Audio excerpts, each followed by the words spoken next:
반갑습니다. 이 시간에는 지난 시간에 이어서 이제 미륵부처님이 성도를 하시고 성불을 하셨습니다. 그리고 안타깝게도 저희들은 보강이라고 하죠. 육신을 놓으시고 벗으시고 이제 열반에 드셨다고 표현할까요? 보강하신 지 이제 올해 18년째입니까? 그렇게 되었습니다.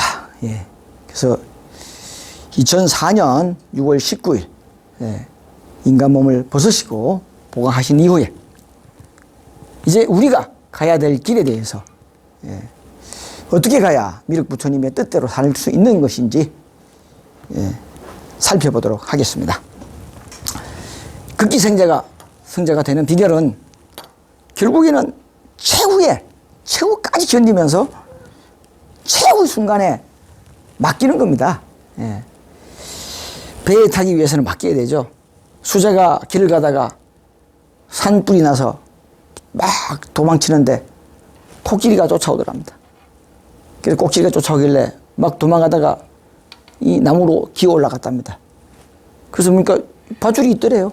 그래서 밧줄을 타고 땅으로 내려가려고 내려가는데 이 코끼리가 쫓아와서 땅으로는 못 내려가고 오도 가도 못하고 매달려 있었답니다.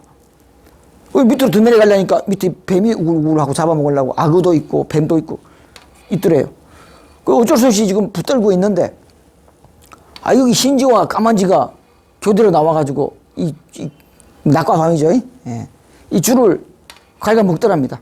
언젠가는 이 끊어지겠죠.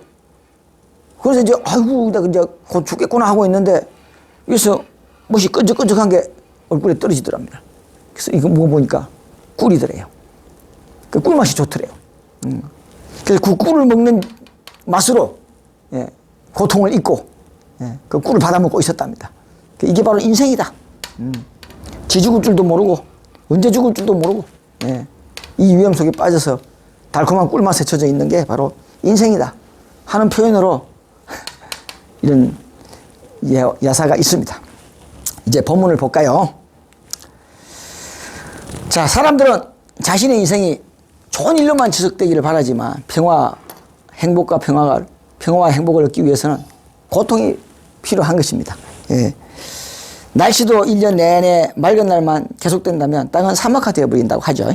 그러므로 비가 와야 대지를 적셔서 만물이 생존하기 적합한 환경이 되는 겁니다. 인생 또한 마찬가지입니다. 좋은 일만 계속된다면 좋은 줄 몰라요. 진정한 기쁨과 행복을 느끼지 못하게 됩니다. 감사한 줄도 몰라요. 당연히 누릴 혜택으로 알죠. 그래서 고생을 해봐야 고생 끝에 낙이 온다고 합니다. 그러므로 어려움을 피하려 하지 말고 고통을 두려워하지 말고 참고 인내하면서 노력해가는 것이 바로 인생인 겁니다. 희망은 언제나 고통의 언덕 너머에서 고진감래라고 하죠. 기다리고 있는 겁니다. 우리 삶에 만일 겨울이 없다면 봄은 그다지 좋은 느낌이 안 오겠죠. 봄도 추운데 사실은. 겨울이 워낙 추우니까 꽃피는 봄이 오면 이제 따뜻한 봄이 오는구나. 추위가 물러가는구나 하고 희망을 가지게 되고 입춘대길 그냥 다경이라고 대문 앞에 서붙이게 되죠. 그래서 만일 우리가 때때로 역경을 경험하지 못한다면 평화와 번영은 그리 환영받지 못할 것입니다. 에드거 엘버트 게이트는 포기하고 싶은 자신에게 절대로 포기하지 말자고 다음과 같이 다짐하고 있습니다. 이따금 일이 잘 풀리지 않을 때, 험한 비탈을 힘겹게 올라갈 때, 주머니는 텅 비어 있는데 갚을 곳이 많고 웃고 싶지만 한숨 지어야 할 때, 주변의 관심이 되레 부담스러울 때 필요하다면 쉬어가야 되겠죠. 하지만 포기하면 안 되지. 인생은 우여곡절 굴곡도 많은 법. 사람이라면 누구나 깨닫는 바이지만 수많은 실패들도 나중에 알고 보면 계속 노력했더라면 이루어졌을 일. 그러니 포기하지는 말아야지. 비록 지금은 느리지만 한 번 더 노력하면 성공할지 니 알까. 성공은 실패와 안팎의 차이, 의심의 구름 가장자리에 빛나는 희망, 목표가 얼마나 가까워졌는지는 아무도 모를 일, 생각보다 훨씬 가까울지도 모르지. 그러니 얻어맞더라도 싸움을 계속해야지. 일이 안 풀리는 시기야말로 포기하면 안 되는 때. 에드거 엘버트 게이트. 자, 뭐 정상을 향해서 또 한 번 더 도전해 볼까요? 포기를 모르는 일개미 한 마리가 보리알을 물고 담벼락을 오르는데 69번을 떨어진 후에 70번째 성공하는 것을 보고 용기를 얻어 전투에서 승리한 영웅이 있습니다. 도저히 이길 수 없는 16척의 배를 가지고 133척의 적을 맞이해서 당당히 싸워 이긴 이수신 장군처럼 말이죠. 성공을 이루는 가장 확실한 방법은 끈기다. 아무리 뛰어난 재능을 타고난 사람이라도 끈기가 없으면 목적을 이루기 어렵다. 포기할 줄 모르는 개미의 끈기를 배웁시다. 성공의 비결은 오히려 간단합니다. 할 때까지 하면 돼요. 될 때까지. 성공할 때까지 하면 됩니다. 포기만 하지 않으면 되죠. 베토벤도 한 곡을 완성하기 위해서 최소 12번을 고쳤었다고 합니다. 한 번에 뚝딱 천재라고요? 아니었답니다. 12번이나 고쳤었다고 합니다. 뭐 글 하나 쓰는 것도 마찬가지입니다. 초안을 잡아놓고 고치고 또 고치고 하면은 좋은 글이 나오는 겁니다. 해밍웨이는 노인과 바다의 원고를 80번이나 고쳤었다고 합니다. 태고했다고 하죠. 미켈란젤로 최후의 심판이라는 그 로마 성당에 있는 그림입니까? 완성하는데 무려 8년이 걸렸고요. 레오나르도 다빈치 최후의 심판 그림 있죠? 그건 10년이 걸렸다고 합니다. 해놓고 나면 마음에 안 들어. 또 고치고 10년 만에 완성을 했다는 겁니다. 뚝딱 천재라서 그렸다. 아니라는 거죠, 그것이. 하나의 명화, 명품, 명곡이 나오기에는 이렇게 시간이 걸리는 겁니다. 조지 반 크로프트는 미국의 역사를 쓰는데 26년을 쏟아부었다고 하고요. 노아 웹스터가 웹스터 사전을 만들기 위해서 투자한 시간은 36년이었으며 아담 클러크가 성서주의를 쓰기 위해 보낸 세월은 40년이었다고 합니다. 야구 영화 그들만의 리그 있죠. 에서 톰 행크스를 연기한 지미 두건은 이렇게 말했다고 합니다. 힘들 것이다. 엄청 훈련을 받고 막 박박 기고 무지무지 힘든 그 선수들에게 그래 힘들 것이다. 힘들지 않으면 누구나 할 것이다. 어려움을 극복해야 비로소 위대해진다. 한 번만 더 해라. 한 발만 더 나가라. 이렇게 외친다고 합니다. 그래서 위대한 성자들의 공통점은 다음과 같습니다. 첫째, 그들은 모두 엄청난 장애물을 만났고요. 둘째, 그들은 모두 실패를 여러 번 경험했던 겁니다. 그리고 셋째, 아무리 상황이 나쁘게 돌아가더라도 그들은 포기하지 않았다고 합니다. 포기하지 않았습니다. 그들에게 포기는 없었어요. 모두가 포기할 때 한 발 더 내딛는 사람이 결국 최후의 승자가 되는 거죠. 구소련의 정치범들에게 행했던 실험이 있다고 합니다. 추운 겨울날 죄수들을 허허벌판으로 끌고 나간다고 합니다. 그리고 땅을 파게 한다고 합니다. 그래서 하루 종일 땅을 팝니다. 땅을 꽁꽁 얼어붙어서 좀처럼 팔 수가 없습니다. 하루 종일 파도 얼마 파지 못합니다. 그리고 해질녘이 되면 팠던 흙을 다시 덮게 합니다. 다음날 또 죄수들을 끌고 나갑니다. 또 땅을 파게 합니다. 또 하루 종일 파고 흙을 또 덮게 합니다. 이렇게 계속 하다 보면 죄수들은 1년을 넘기지 못하고 그냥 대부분 죽는다고 합니다. 과로에 의한 것도 아니고 병에 걸린 것도 아니고 매를 맞은 것도 아니고 굶주린 것도 아니라고 합니다. 매일 똑같은 의미 없는 일을 반복하다 보니 삶의 의미가 없어져 버린 거죠. 그냥 픽 동공이 풀린 채로 쓰러져 죽는다고 합니다. 이걸 허무병이라고 한답니다. 이렇게 땅을 파괴하고 또 덮게 하고 땅을 파괴하고 덮게 하고 이게 바로 그 시베리아 형무소입니다. 반면에 2차 세계대전 당시 나치 수용소입니다. 끝까지 살아남은 사람들은 가장 건강한 사람도 가장 영양 상태가 좋은 사람도 가장 지능이 우수한 사람도 아니었다고 합니다. 그들은 살아야 한다는 절실한 이유와 살아남아야 할 구체적인 목표를 가진 사람들이었다고 합니다. 목표가 강한 의욕과 원동력을 지속적으로 제공했기 때문에 살아남을 수 있었던 겁니다.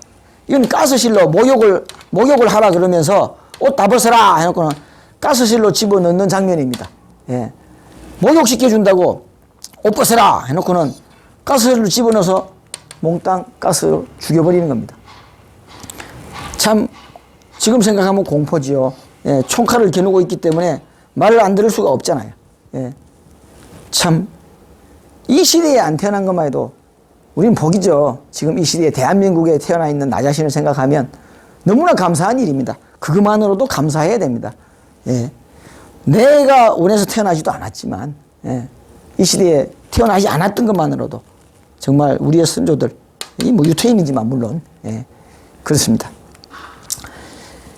자, 6.25 한국전쟁 당시 조희성님께서는 경찰관의 동생이라는 이유로 평양까지 끌려가서 평양 시장리 형무소의 독방에 더운 여름에 6명을 독방에다가 6명을 집어넣더랍니다. 한 명이 누우면 꽉 차는 곳에다가 발도 뻗지 못하고 한 달 반 동안을 쭈그려 앉아 있었다고 합니다.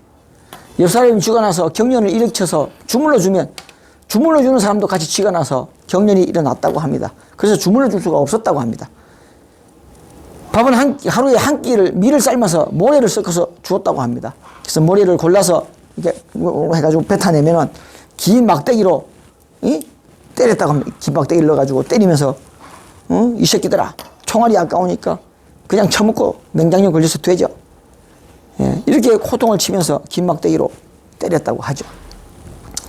이렇게 처절한 고통 속에서 한 사람 한 사람 5명이 죽어나갔다고 합니다. 죽어나가면 또 하나 바꾸고 또 하나 죽어나가면 또 하나 집어넣고 계속 6명을 채워 넣더랍니다. 그렇게 오직 하나님만을 붙들고 이 생명을 하나님께 어떡하니 죽이든 죽든지 살든지 하나님의 처분대로 하소서 하는 일념으로 버티면서 내일 이른 남을 위하여 하루하루 살아요. 를 찬송을 입에서 중얼중얼 외웠다고 합니다. 그때 그 유행했던 노래가 바로 내일 이른 날 몰라요 라는 찬송이라고 합니다. 예.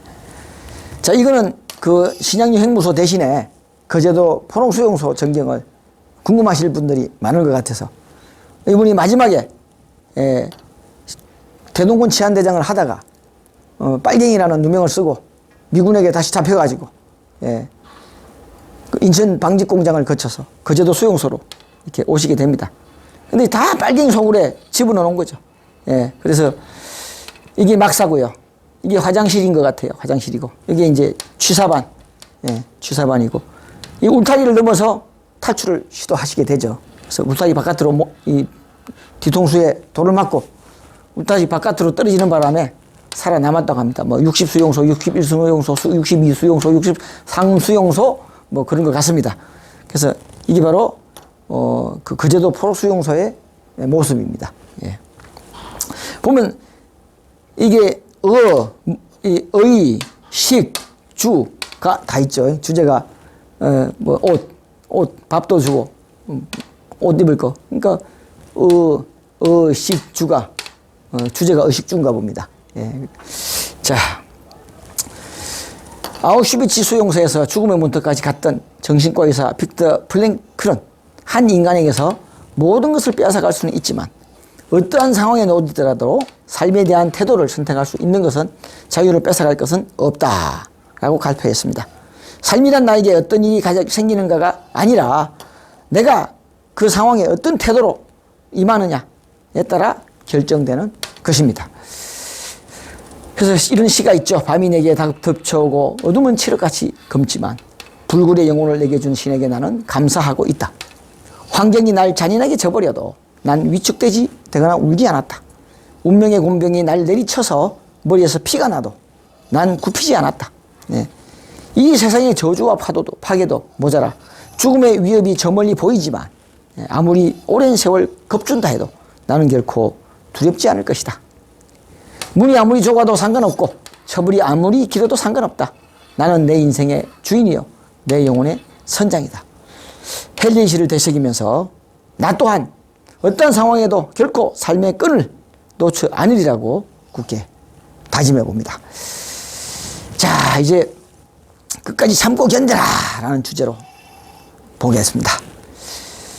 성경에 보면 욥이라고 하는 인물이 나옵니다. 아브라함의 동시대의 사람입니다.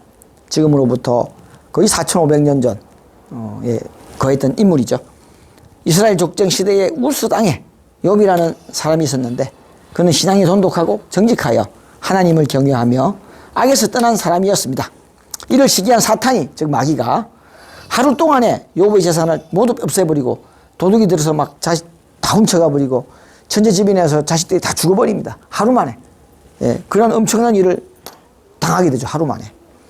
그러나 욥은 자신의 슬픔이 큼에도 불구하고 이 모든 것을 주시니도 여호와시오 그도 가시니 또 여호와시니 여호와의 이름이 찬송할 받으실지어다 하고 오히려 하나님께 경배를 올렸다고 합니다. 그러자 사탄은 이것 봐라, 이놈 봐라 하면서 사탄은 여보 온몸에 문둥병이 걸리게 만듭니다. 예, 그래서 온몸이 썩어 들어가는 고통을 당하게 하게 됩니다. 온몸이 썩어 들어가는 고통을 괴로워하는 욥을 보지 못한 그 부인이 차라리 하나님을 원망해라, 그리고 자결해라, 예, 아주 똑스를 퍼붓게 됩니다. 예, 그러니까 뭐 하나님께 복도 많이 받았는데 뭐 재앙도 좀 받아야 안 되겠느냐라고 대답을 하게 됩니다. 예, 그러니까 만약 팍 뒤져라 그냥 하는 겁니다. 예. 자, 또 친구들 또한 하나님을 지극히 섬긴 대가가 있거냐? 너는 의인이 아니냐? 하나님을 지극히 섬겼는데 왜 이런 병이 걸렸느냐? 마찬가지죠. 저희들도 피곤한 일을 최근에 겪었잖아요. 예. 왜 우리에게 이런 시험을 주십니까? 예. 그러니까 이제 어려운 이도 벌 주고 악한 이도 벌 주는 하나님이라 불공정한 하나님이 아니냐? 그러니까 욥이 말을 합니다. 말을 삼가해라. 하나님께 강구하여 죄를 사함받는 것이 순서가 아니냐? 예. 누가 감히 하나님 앞에서 어렵다 자부할 수 있느냐? 예. 이렇게 반문을 하게 됩니다. 친구들까지도 비난을 하게 됩니다. 네 꼴이 이게 뭐냐? 예, 라고. 신앙을 한 대가가 이거냐? 네가 열심히 하나님 일을 한 대가가 이거냐? 라고 비난을 하게 되죠. 예. 너무나 괴로운 욥은 자신이 태어난 날을 없었다면 이러한 고통을 당하게 되지 않았을까라고 하며 자신의 태어난 날을 원망했다고 합니다. 이것도 사실 결국 죄긴 합니다만은, 예. 그러나 자신이 당하는 시련과 고통에 대하여 결코 하나님을 원망하지는 않았습니다. 이건 죄의 근본을 잘 모르는 성경 저자가 이렇게 쓴 거겠죠. 하나님을 원망하지 않았다라는 뜻으로 이렇게 했겠지만 자신이 태어난 날을 원망한 것은 결국 생명을 준 하나님을 원망하는 거랑 뭐가 다르겠습니까? 내가 가는 길이 그거 아시나니, 예, 그가 나를 단련하신 후에는 내가 순금같이 되어 나오리라. 그래서 은같이 단련하고 금같이 단련, 녹아야 되니까. 예. 열에 녹는단 말입니다. 예. 불에 녹아서 순금같이 보석을 만들죠.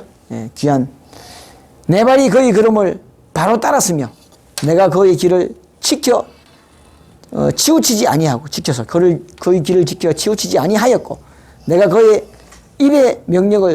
입술의 명령을 어기지 아니하고 정한 음식보다 그의 입의 말씀을 귀히 여겼도다. 내가 하나님을 진실하게 믿었는데 왜 나에게 이런 시험이 오느냐가 아니라 이건 내가 마땅히 해야 될 일이다. 지금도 그렇게 하겠다라는 의지가 담겨 있죠. 그는 뜻이 일정하시니 누가 능히 돌이키랴. 그렇죠. 예. 그의 마음에 하고자 하는 것이면 그것을 행하시나니 그런즉 내게 작정하신 것들을 내게 무슨 연으로 이러한 시험을 주셨는지는 모르겠지만 그분이 작정하신 일을 이룰 것이다. 이런 일이 그에게 많이 있느니라. 복을 주시기 위해서 이런 시험을 주실 수도 있다라고 해석을 하는 거죠. 결국 하나님은 욥에게서 그 고통을 거두시고 이전보다 더 많은 지식과 재산으로 축복을 하셨다고 합니다. 예, 자식도 더 많이 낳고 재산도 더 많이 생기고 그래서 이전보다 더 부자로 축복을 하셨다고 합니다.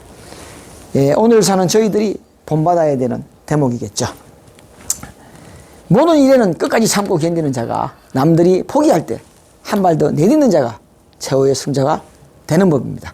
다음은 오직 끝까지 참고 견딤으로써 이겼다는 극기승자 조기승님의 말씀을 보도록 하겠습니다. 그런 고로 끝까지 견디고 참고 견딤이 없었던들 마귀를 꺾을 수는 없는 것이다. 그러므로 마귀를 꺾고 부수고 마귀를 짓이기려면 말할 수 없는 인내와 견딤이 수반되어야 한다. 3일씩 금식기도, 그죠? 반대생활, 나를 미워하는 사람을, 그리고 일하기 싫을 때 일하고 쓰러져가지고 정신이 깨어나면 쉬고 싶으니까 다시 벌떡 일어나서 해모와 정을 잡고 다시 일을 하는 그런 견딤이 수반되어야 한다. 이긴 자가 거저됨이 아니고 마귀는 집요하게 참고 견디면 못 견디는 겁니다. 마귀의 약점이 인내심이 없다고 합니다. 사람보다 없다고 합니다. 사람의 인내심이 마귀보다 더 강하다고 합니다. 왜? 그 속에는 하나님의 신도 있기 때문이죠. 예. 하나님의 인내가 마귀의 인내를 이길 수 있는 겁니다. 마귀의 영은 인내심이 없는 겁니다. 바로 그 마귀가 납니다. 다른 거 아니에요. 내 마음이 마귀입니다. 예, 뭐 마귀가 뭐 엉뚱한 거 아니라고 생각하지 마시고요. 그 마귀가 내 마음이에요. 내 마음. 내 마음을 이기라는 겁니다. 마귀의 영은 인내심이 없다. 나라는 놈은 인내심이 없다 말입니다. 바로 그 마귀, 나라는 놈의 약점이 인내심이 없는 거라면 맞잖아요. 예. 그런 거로. 죄가 많을수록 인내심이 없고, 그렇죠? 예. 죄가 없을수록 인내심이 강한 것입니다. 그런 거로 끝까지 참고 견디고, 또 참고 견디기 있어야 마귀는 손을 번쩍 들고 면합을 당하는 것입니다. 그러므로 이 길은 바로 인내의 길인 것이다. 여러분들이 나에게 어떻게 이겼느냐고 묻는다면 나의 대답은 끝까지 참고 견딘 것뿐이다. 예. 그러므로 여러분들도 끝까지 참고 견디기만 하면 구원권에 들어가는 것이다. 이긴 자의 10,000,000,000만 해도 구원권에 들어서게 된다. 그러므로 끝까지 참으면 구원은 구세주가 해주는 것이다. 말씀드렸죠. 인간의 경지로는 안 되는 겁니다. 에디슨이 그랬다죠. 99%의 노력과 1%의 영감 있어야 된다. 아무리 노력을 해도 그 1%의 영감이 없으면 성공할 수가 없는 겁니다. 내가 인간이 아무리 노력을 해도 그 1%의 하나님의 신이 해주지 않으면 다 실패자가 되는 거죠. 그러니까 도닦는다고 되는 거 아닙니다. 하나님이 딱 해줘야 되는 겁니다. 마지막 순간에 하나님이 해줘야 그 사람이 되는 겁니다. 그래서 애를 쓰고 기를 쓰는 자는 기어이 끌고 가겠다. 그러므로 끝까지 참고 견디는 여러분들이 되시기를 바란다. 극기성자는 천하성이라. 극기복내 천하귀인이다. 나를 이긴 자가 천하를 다스리니. 물론 뭐 극기성자는 천하성이다 아까 말씀드렸죠. 사람의 경지는 아닙니다. 그래서 나를 이긴 자가 천하를 다스리니 미륵 부처님이 오셔서 이긴 자로 오셔서 우주의 왕권을 쥐고 이제 천하를 다스리니 그 하늘 같은 겸손함과 감화하여 천하가 어질더라. 다 미륵 부처님 앞으로 극기성자 앞으로 모여올 것이다. 예, 하는 이야기가 되겠습니다. 자, 모두들 참고 견뎌서 최후의 승자가 되시기를 간곡히 바랍니다. 감사합니다. 오늘 강의는 이것으로 마치겠습니다.